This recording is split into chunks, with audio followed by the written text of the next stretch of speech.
we will see a break at some point when the debt that's outstanding becomes unbearable, and it may well start in these developing markets as the trade slows down. They have less dollars, and their currencies start to fall, and there's a scramble for dollars in those markets to pay off U.S. dollar denominated debt. Hello, everyone, and welcome into CrushTheStreet.com. I'm joined today with a first-time guest here at Crush the Street, David Jensen. He's a very intelligent market analyst and someone who loves following things, the very same things that we love to track here at CrushTheStreet.com. So I'm looking forward to this discussion. I know it's going to be a wealth of information for all our listeners here, and specifically, we're going to be talking about a metal that he thinks could be the very one that breaks the paper price manipulation, and we'll get into that later on in the interview. But first of all, David Jensen, thanks for joining me. And by the way, you can find his work at safehaven.com. David, thanks for coming on the show. Hi, Ken. Great to be with you. Absolutely. Sir, we've seen financial turmoil turn into political chaos here with results such as an outsider like Donald Trump winning the election. So I'm looking forward to discussing with you how this year might come to an end and how the new year will unfold, and specifically getting your thoughts here on the market. So let's start off with that. Sure. Just a general overview of what we're seeing. Yeah, just the direction. I mean, the stocks are up. Bonds, our yields are going up. They're going, as far as the prices are going down. So just a lot of interesting dynamics going on here with the new president, lots of infrastructure spending that he's proposing, and a strong dollar environment. So just a brief overview of kind of where you see the general direction going. Sure. I think as a general overview of the health of the economy, looking at the U.S. labor force and the jobs build there, the labor participation rate is around 63%, which is the lowest it's been since the late 1970s. And there's 15 million additional working age adults not in the labor force now as compared to 2008. So I don't think that there's been an economic recovery. The unemployment rate has fallen because people have left the labor force, not because there's been massive creation of jobs. So that's one point. At the same time, we're seeing increasing yields, and the increasing yields that we're seeing right now. I think that there's a number of factors that are driving it. But Michael Oliver from MSA, Momentum Structural Analysis, he and I did an interview back in August, and he was pointing out that the technical work he did was indicating that the long bond, the 30-year U.S. and the Treasury and the Japanese 10-year were showing that they were about to have very strong upside moves. And we've gone up about 1.5% since then on the 30-year. And he was calling, I think we're around 3.1% now on the 30-year Treasury, and he was saying that we were tracking for ultimately heading for 4.5% on this mean reversion in terms of the movement of the interest rates. So I mean, if that does happen, it hits on the 10-year Treasuries and the 30, and also impacts yields in the rest of the market as well. So, I mean, we have increasing interest rates. The other thing he was identifying was that the Bloomberg Commodity Index, which is a very broad index and is not heavily weighted to oil, it's more evenly weighted, was also showing signs of breakout on a momentum basis, not on a price basis. But he tracks momentum as a mean reversion. And the signals he was seeing there was that we were setting up to break out at that time from an 8-year decline since 2008 in the Bloomberg Commodity Index. So we're starting to see that now as well, the movement up. And I think a lot of people are looking at OPEC and all these other signals as to why oil is moving up. And I think we have to stand back a little bit further and see that there's a movement up in the price of commodities in the entire complex as a whole. So, I know people. I think that sorry, go ahead. Well, just to make a comment on commodities there, I know people have been scared off here specifically in the later half of 2016, with gold and silver pulling back the way they did, really looking like we're going into a bear market trajectory here. Sure. And what you're saying, though, is, hey, we're in the setup here in a bull market trend. Would you care to elaborate on that? Well, I think that's true, and the danger, I've been following the precious metals market for a little bit more than 15 years now, and I think that the danger people get into following the price of gold and silver is that they're tracking a paper market, and it leads to confusion. They're trading 200 million ounces a day in London, where they set the price, and that's where the gold miners themselves get the price that they get paid for their production. And while we've seen this, generally declining price of gold and silver since 2011, there's a completely different story being told in the physical market. And we can look at some of Jensen's work there on the Shanghai Gold Exchange, where he's been seeing the Chinese, in 2015, for instance, there was more than 90% of global mine supply of kilo bars were delivered from that market. So I mean, London on a daily trading volume trades again about 90% of the world's gold trading volume, but they're using unbacked, unallocated contracts to do that trading. China trades about 3% of the world's daily trading volume, and they've delivered last year, in 2015, over 90% of the annual gold production. So it gives you a sense here that we've got really a bifurcated market. So tracking gold and silver prices, I think, is very misleading because of the nature of that market and the work that Larry Summers did, showing that rising gold prices had historically forced interest rates higher, and there's been a restructuring of the gold market in the late 1980s. The LBMA was created by the Bank of England, and what they've done is basically divorced the physical metal market from the paper trading market. So you've got two worlds. And so I think it's very difficult to draw, it's actually erroneous to draw conclusions from the gold and silver price that we see, because it's not reflective of true supply and demand. But if we look at things like met coal, it's more than tripled in price since the spring of 2016. If you look at potash, I don't have a price on potash, but if you look at stocks like Potash Corp, which is the world's biggest potash producer, I mean, they've basically gone up tenfold since the spring of 2016. Sure. So, and copper, everybody knows the copper story. Zinc has more than doubled in price. So we're seeing, I think, a broad-based move. And oil, despite everybody saying there's oversupply, the price keeps moving up. And maybe fundamental supply and demand in the NYMEX market is not really the driver.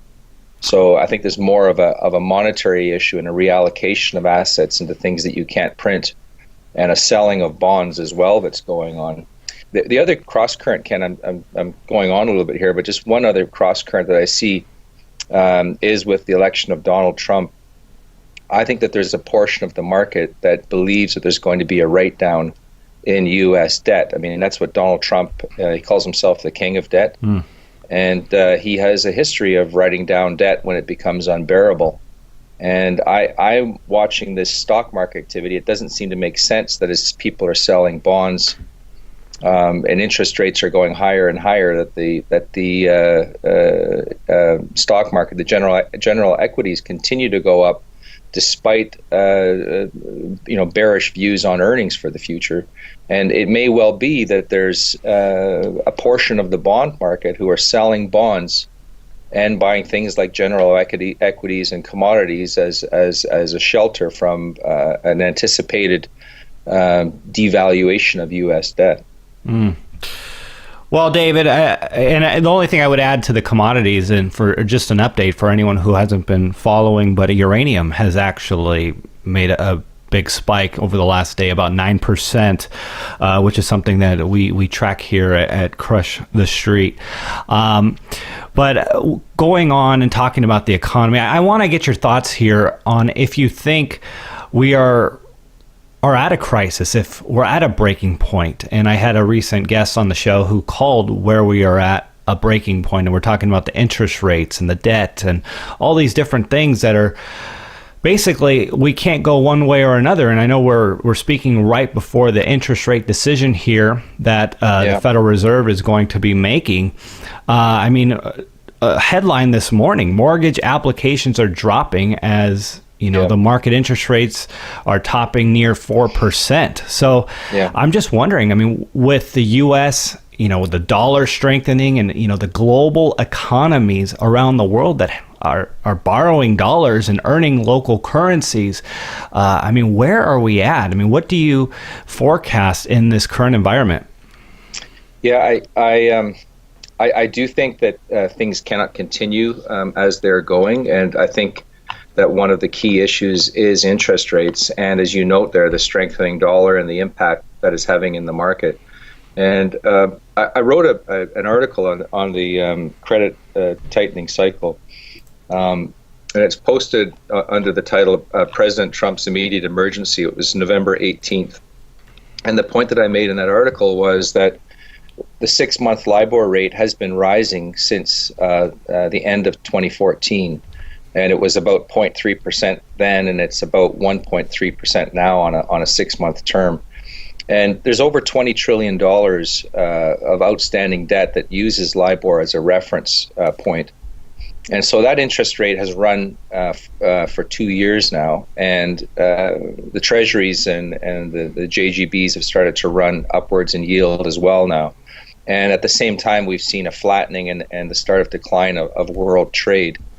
So I think that we are at a point, we will see a break at some point when the debt that's outstanding becomes unbearable, and it may well start in these developing markets as the trade slows down.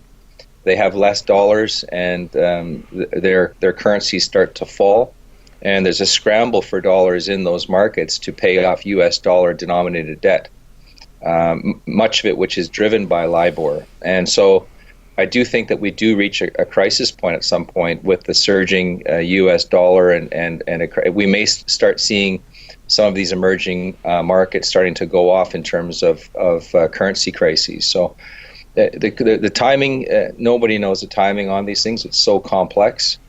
But I think that we can see trends that are in place for multi-year periods are pointing in the direction of problems. And I think that there's a hoarding of commodities going on. I don't think it's based upon strong growth anticipation ahead, or that people believe that running trillion-dollar deficits in the States and running large deficits and having build programs in the U.S. is going to turn things around. I think that there's a completely different dynamic underway, Kenneth. Well, that's interesting because we do have now Trump as the president, and he's talking about $1 trillion in infrastructure spending, both inflationary, but bullish specifically for industrial metals, at least in the short to mid-term, if industrial demand picks up for all of these infrastructure purposes. So, let's talk about that. You've done a lot of work on palladium. We're going to talk about your article here in a moment, but maybe we'll start off here. Yeah. Well, $1 trillion deficit in a $18 trillion economy, I don't think it can make a meaningful difference. I think it can run up the debt. But I don't think that that's going to be particularly inflationary, especially when you look at the demand for commodities in the U.S. relative to China and how much more commodities China consumes than the U.S. Now, I just don't personally see the case for infrastructure build having a meaningful impact on commodity prices. At the margins, it'll create additional demand.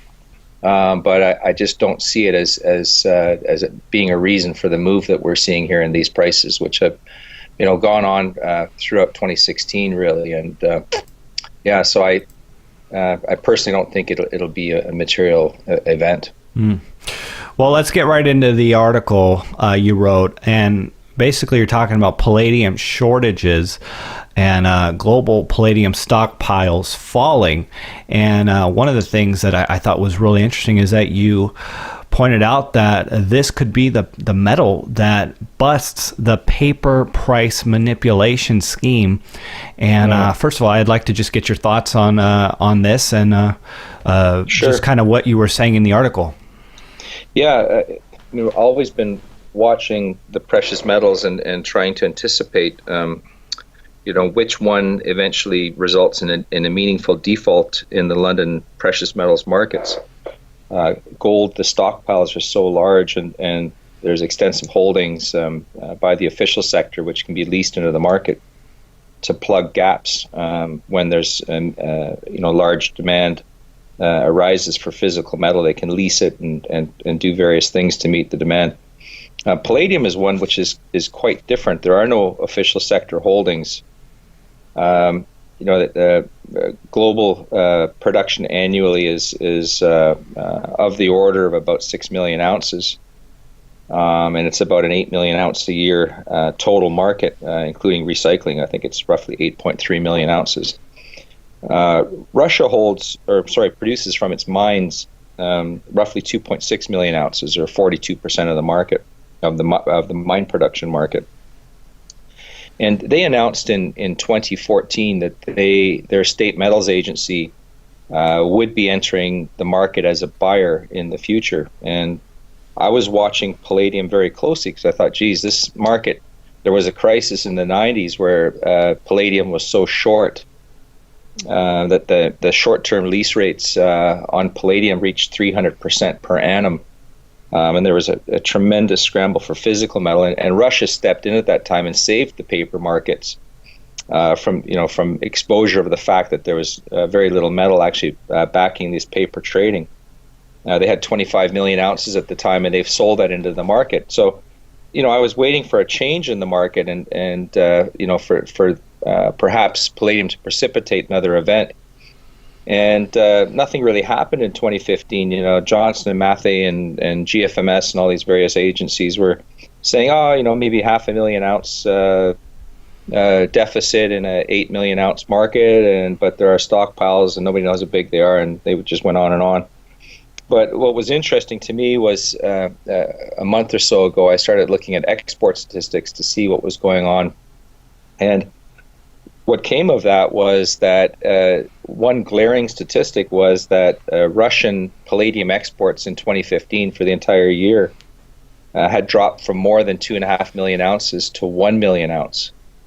So what Russia announced in the fall of 2014 actually did happen. But what happened was that at the same time as Russian exports fell, we see in these same export statistics that the UK exports went to 2.75 million ounces. So what happened was the mine supply left the market, but that the UK stockpiles filled the gap to the tune of 2.75 million ounces. Mm. Now, I've talked to some friends in the industry, and one in particular at a large bank who runs the commodity strategy group there. And he confirms that their belief is as well that the palladium stockpiles, the above ground stockpiles, are gone. And to give you a sense, how rare this metal is, or how small the supply is, if you look at the NYMEX registered stocks that they have that are available for delivery, there's about 25,000 ounces of registered metal. And in platinum, there's about 100,000 ounces of registered metal for delivery. So when we consider the fact that both of these metals are used in catalytic converters, platinum for diesel vehicles and palladium for gasoline vehicles, and the fact that if you don't have the metal, that you end up shutting down automobile production lines, we can see that we may be at some kind of a point here where there's a scramble to secure supply by the major industrial users. Mm. So it is something I'm watching very closely, because when you do have a metal event where you can't get the metal anymore, it has a precipitous effect on the paper market, where there are multiples of the amount of palladium available for delivery outstanding in paper. And as those holding the paper and being satisfied with holding the paper start to ask for the metal, it creates a crisis very quickly because of the leverage that's in the market of claims versus real world available supply. So it's something I'm going to be watching very closely now and in the future. Well, I mean, that's incredible. And, you're one of the few, if yeah, I haven't seen any other research of people following the palladium markets as the metal that will potentially break down the paper metal price manipulation. So really, really interesting stuff. And we'll be sure to be following that here going into the future. And I'm sure we'll be doing follow-up interviews to discuss this very thing. David, I want to conclude here with some general advice from you. There's been an estimated $43 trillion of global wealth that has been created since 2000, much of it artificially, money printing, all these different things. But if someone has been fortunate enough to claim a stake on some of this wealth, I mean, what's your advice for these people? Well, I can't give financial advice, but I can tell you my personal view is that because of the imbalance of the debt markets, we've got over $200 trillion of global debt. The leverage, the tremendous liquidity that's been created by the central banks and the economic distortion that comes along with that at some point the debt markets are going to be written down. And as a consequence, it's going to have impact not just on the debt holders, but on the entire financial system structure. The major banks who are over leveraged, and everybody. I mean, that's why the move to cashless society is underway, because the banks hold about 1% in cash of the total amount of deposits. So I really hold a very strong view here that the future benefit goes to those who hold tangible things. Now, they don't have to be things you can actually physically lift, but they can be things like farmland or oil production, food production, strategic resources like potash, which is a component for fertilizers for producing food. All of these things, I think, are going to go up many times in value as the things that can be produced without limit become written down and become exposed for what they are, which is really a chimera of wealth and not true wealth itself. And of course, the only way cashless societies work, or at least negative interest rates work, is if they make the societies cashless, and that's a very, very strong push here that we are seeing. David Jensen. If you went, just one comment there. If you go to negative interest rates, people who are savvy start to withdraw their cash from their accounts and start putting it in places outside of the system. And I agree with you that is definitely something that you need. You don't want to give people the option of withdrawing their cash from the financial system. You want them to hold, reward-free risk, as I call the banks. Reward-free risk. That's funny. David Jensen, everyone, of safehaven.com. David, if people want to learn more about what you do, just tell them a little bit about your work and where they can find it and what to expect. Yeah, well, Safe Haven, I post all the articles I've written. I run a private mining company for my day-to-day living, and I'm developing that with a view to a much stronger precious metals market.